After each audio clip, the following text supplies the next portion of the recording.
Welcome to an Arkansas AgCast Deep Dive, where we take a closer look at news that impacts you. The Arkansas AgCast is brought to you by the Arkansas Farm Bureau Federation. Welcome to the latest episode of the AgCast Deep Dive series.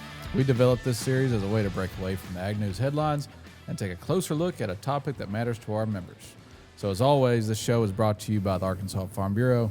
I'm one of your hosts today, and every week, John McMinn. That's right, buddy. You know, this deep dive is a little bit different because we're on location. I'm your other host today, Jason Brown. We're glad to welcome Monroe County farmer and reported AgCast fan, Bo Mason, to the program. Bo, welcome to Hot Springs, to state resolutions meeting, and most importantly, the Arkansas AgCast. Thank you. It's, I feel special being between y'all two. You should, man. You should. Y'all are top notch. Oh, I don't know about that. We're here, though. You're more the celebrity than us. You were on national news the other day. For 6 seconds? Yeah. 6 more seconds than me. 6 seconds. You know, he did do a great job. Bo, you were gracious enough to host NBC News at your farm for a full day in the middle of harvest. Yep. While you had a flat tire on a piece of equipment. I mean, it was really, you were really, you're generous with your time, and appreciate that, and helping us tell that story of the horrible state of the ag economy right now. Well, I'm just thankful that they came on that Wednesday instead of coming on Thursday, because instead of riding on equipment, they would just had to crawl under and work on it with me. Glad you showed up. I need some help. Yeah, well, we had a flat tire or tire blowout there on a Wednesday. And a few other little minor things, but Thursday, just as in farming, you never know what you're going to Never know what you're going to get. Well, always something. But you never can overcome something that you're not faced with. That's true. That's right. That's true. Words of wisdom for the day. I'm going to steal that from you. Yeah. I might have to use that. Use that at a toast at dinner tonight or something, They didn't go endeavor. Well, we are in here at Hot Springs in the convention center at our resolutions meeting, and I think that's really going to be the focus of today's conversation, and kind of how policy becomes policy. How what's the old magic school bus? How a bill becomes a law, or whatever that is. The wheels on a bus go round that and too. round. Yeah. That too. We'll do that one. We'll do that one if we need to. But so you're going to walk us through that today, I think, and we appreciate you doing that. That's what happens when you go on something like NBC News and do such a great job.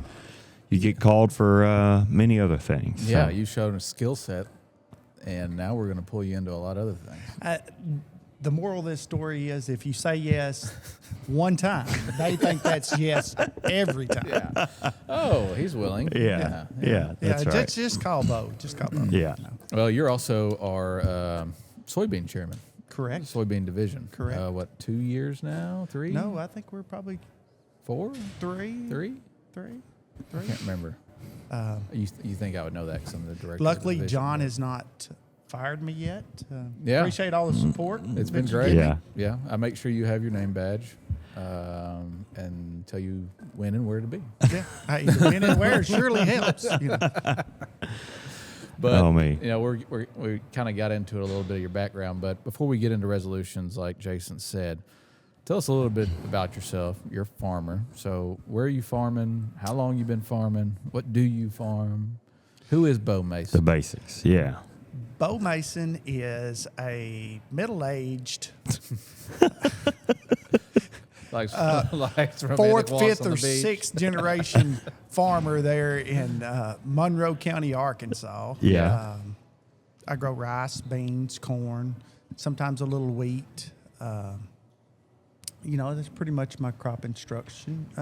No cotton. No cotton. Yeah. Okay. Or but peanuts. you're right down peanuts. you're right down the street from cotton plant. Yeah. Yes. peanuts. No cotton. one side of the- Peanuts. You got peanuts? Is that what you said? No. Oh, okay. I'm sorry. One side of the farm's cotton plant. The other side is East Posey, which would be a little community north of Wheatley, Arkansas. So, Absolutely. And then, ground scattered out between there. Yeah, Okay. you're getting into St. Francis now, my territory, my stomping grounds. So So did you grew up in Monroe County? Did you go to Brinkley High School? Went to Brinkley High School, graduated in guess which year? Ooh. All right. John, are you ready? I'm going to say... There's a lot of pressure right yeah, here. there is. If I go too low, I get into the salting reins. I'm going to say 98. Oh. Golly, you put the pressure on me. $1, I'm gonna Bob. say I'm gonna say, Bo, that you graduated in 94. I hate to tell you, John, I thought you knew me better than What? that. What was it? I graduated in 95. 95. All right. 98, I was going one semester at East Arkansas Community College, which would be in the fall. Then I could come home and help with harvest. Right. The spring, I would go to ASU. Yeah, you spent some time in Jonesboro, didn't you? Yes. Yeah. Yes, I actually graduated from Jonesboro. Oh. Yeah. Yeah. Ag business degree. Dr. Greenwald student then. Yes. Dr. Greenwald. Yeah. Sure did. I don't remember which year it was, but Arkansas Farm Bureau started the collegiate debate. Yeah. I was one of the first participants in that. Really? Yes. Okay. Yes, and that's where I met Rusty Smith. Oh, You know, nice. Rusty just lived. And now he's a neighbor, or was He then was maybe. a neighbor then. Yeah. I mean, Yeah. it was like 10 miles around to his house, but we was only 2 miles apart. Well, that's Yeah. living in the country. Yeah, that's how it goes.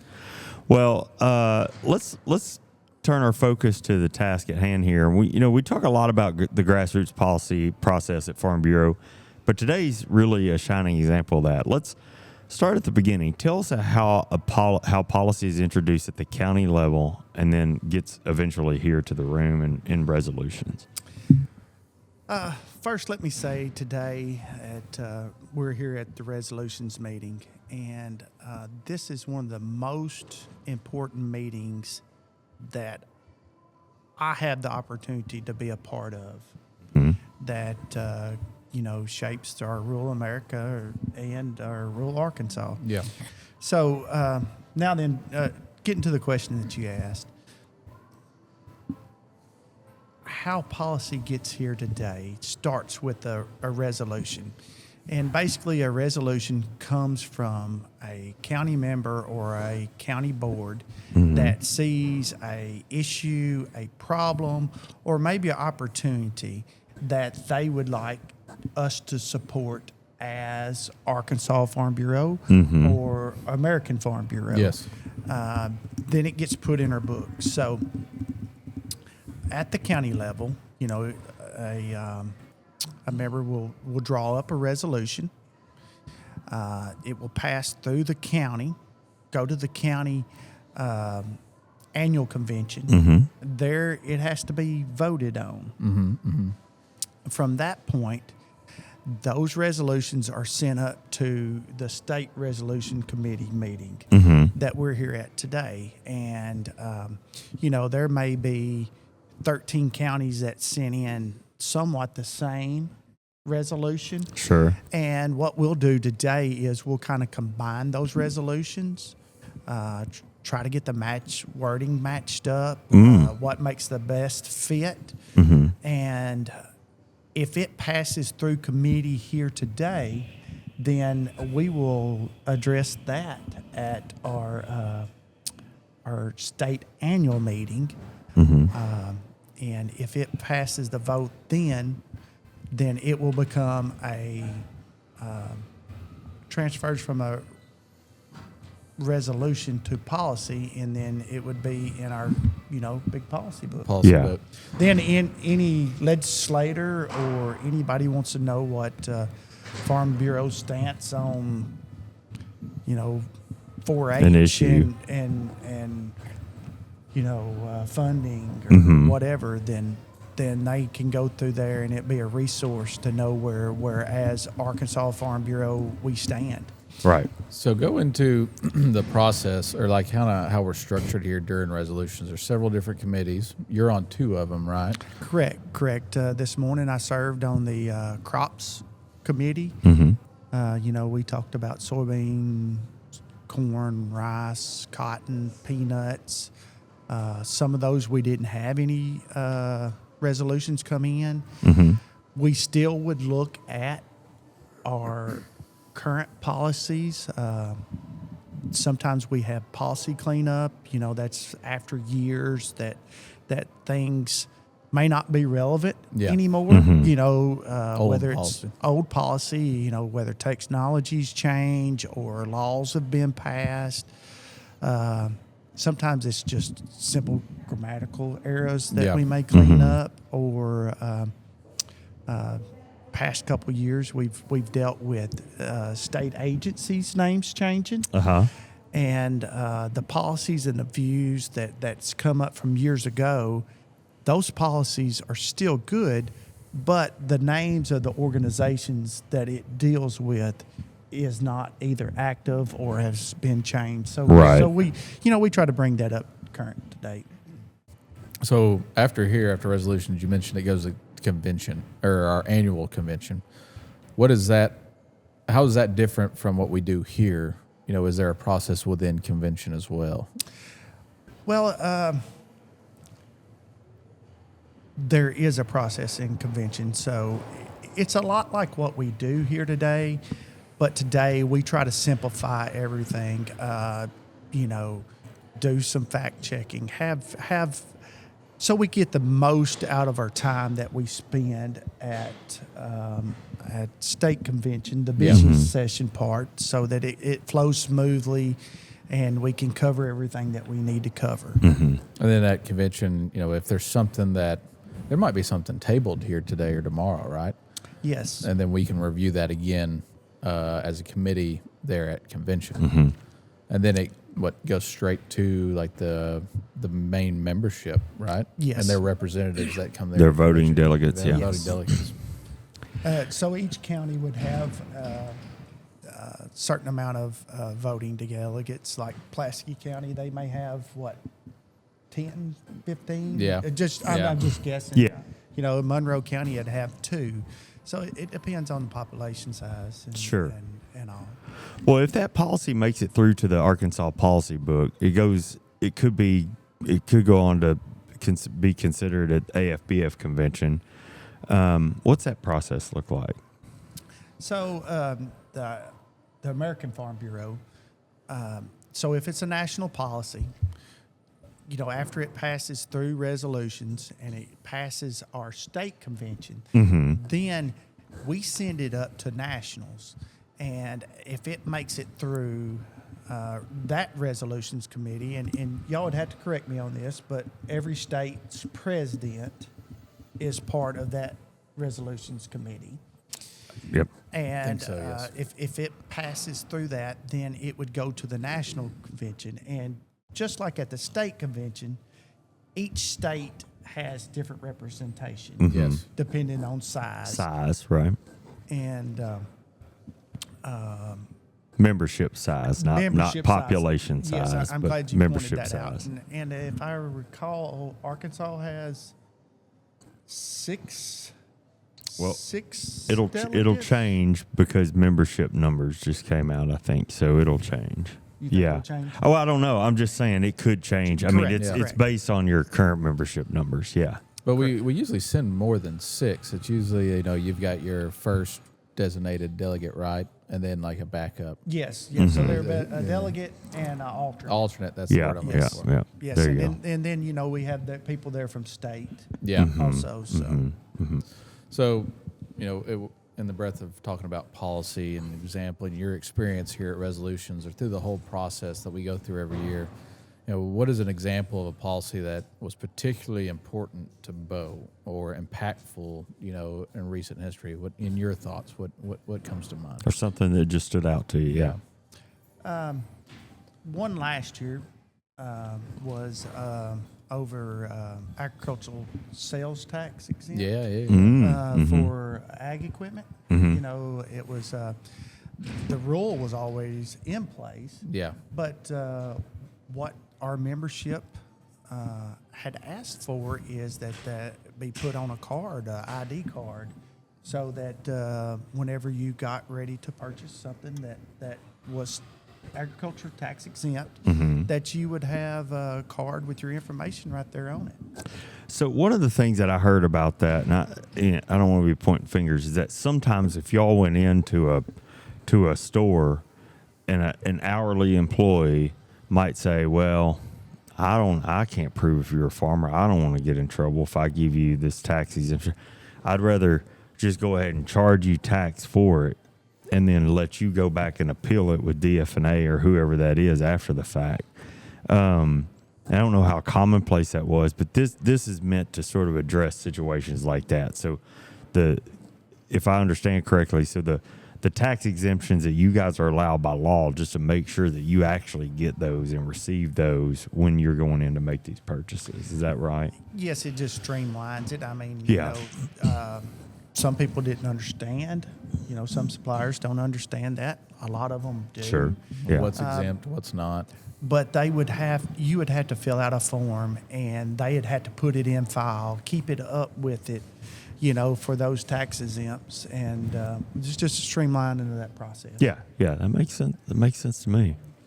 Well, Bo, you have been so helpful with helping us understand the resolution process, the policy development process here.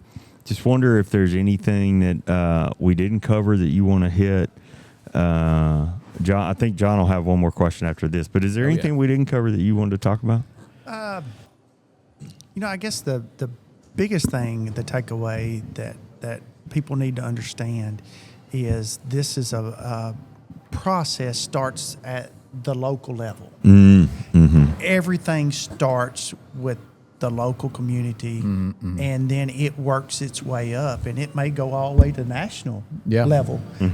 But the importance is the grassroots that we've talked about. That's right. That's what Farm Bureau stands for. That's what we'll always stand for, and that's starting at the ground level and working its way up. Yeah, you're right. You're exactly right. I agree. Get involved there at the local level.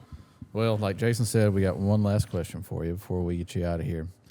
But I know you listen to the show every day, and every week. You don't miss a second of it. You're a huge fan. I know that you don't have to comment about it. We know you love us. Yeah, just shake your head, yes. So keep going. Can I get posters of y'all to put up on the wall? Actually, we got something like that going on. John has a headshot of himself, and he'll autograph for you. What about koozies? Do y'all do koozies? Koozies? We don't have koozies, do we, John? We do have some coffee mugs and some water bottles and some stickers, I think. Yeah, for sure. We'll hook you up. But since you're an avid listener, you already know we like to do fun questions at the end of the show. Okay. And we always, somehow, one way or another, end up talking about food. But it is agriculture, right? We're always talking about food. Yeah. But we're headed to one of the, pinnacle of steakhouses here in the state of Arkansas. And we even gave this place a shout out a few weeks ago on the show, or maybe last week. Yeah. At the State Fair episode. Yeah. And we're going to eat there tonight. So what does Bo Mason order at a steakhouse? And let's just narrow it down to what's that steak that you're always looking for? Is it a filet? Is it the big ribeye, sirloin, New York strip? Are you a dry aged guy? I've never got into the dry age. Sure. I'm maybe it's social. That's a little hoity-toity. Economic structure that I come from. I don't know. Grandpa used to let them hang for a while, but I don't know if that's dry age. Yeah. 2 weeks, and then it was cut up. But sometimes it's not a steak. Really? Yes. What is it? I do like me a big old center cut grilled pork chop. He must have listened to this State Fair episode, John. That's we were talking about it the other day. This is a really good steakhouse we're going to, but it has the best pork chop, I believe, in the state. Anyway. Yeah. So that may be the choice tonight. Yeah. You can't go wrong. Have you had it there? Yes, I did last year. Okay. I did last year. Now, people will literally politic for that pork chop. Brian talked me into it last year, and I'm like, I don't feel right ordering pork chop here, but I guess I will. And it was great. So, But now I may have steak tonight to support my people in the beef industry. yeah. Well, if you're going to yeah. order a steak, what's it going to be? What cut? Probably ribeye. Ribeye? Yeah, exactly. How are you going to have it cooked? Well, there ain't but one way, is it? My With man. lobster. My man. What was that movie that the old lady come in and said, what do you not want? Hell or High Water? Maybe. I think that's what it was. She's talking about Yeah. Do you want green beans or do you not want green beans? Oh, I don't know. Yeah. Do you want the sweet tea or not the sweet tea? He wanted a steak medium rare. She Yeah. said, what did she say? I don't think you understood me. It's either, do you want a steak medium rare? Yeah. Or do you not want a steak? Yeah. She was not a woman you mess around with. No. Yeah, No, that's it. Marge. You're right. Medium rare is the only way to have it cooked. And ribeye is the cut to order. So you have passed this test. Many people have been asked this question on this show. And I can tell you, I can only think of one time that the answer was not a medium rare ribeye. So I'm glad to see such consensus on people who come on this show. Makes me really happy to know that we know what we're doing. John, anything else? No, I think that's it. I'm getting hungry, though. Yeah, I am too. Now, all this steak and pork chop talk. Well, Bo, listen, thanks for making the time to join us on the show today. It was a real pleasure having you here on the Arkansas AgCast. Hey, thank you, Jason. Thank you, John. Yes, sir. Hey, and we appreciate what y'all do. All right. Well, listen, that wraps up this special edition of the Arkansas AgCast. Thank you for taking the time to listen to this deep dive episode. We'll continue bringing on guests to take a closer look at topics important to our members. Yeah, remember, you can catch new weekly episodes of the Arkansas AgCast every Thursday. Find video episodes on Facebook and YouTube. Listen to the audio version wherever you listen to podcasts. But make sure to subscribe and leave us a review when you have a few extra minutes. The Arkansas AgCast is brought to you by the Arkansas Farm Bureau. I'm Jason Brown. And I'm John McMinn. And we'll see you next time.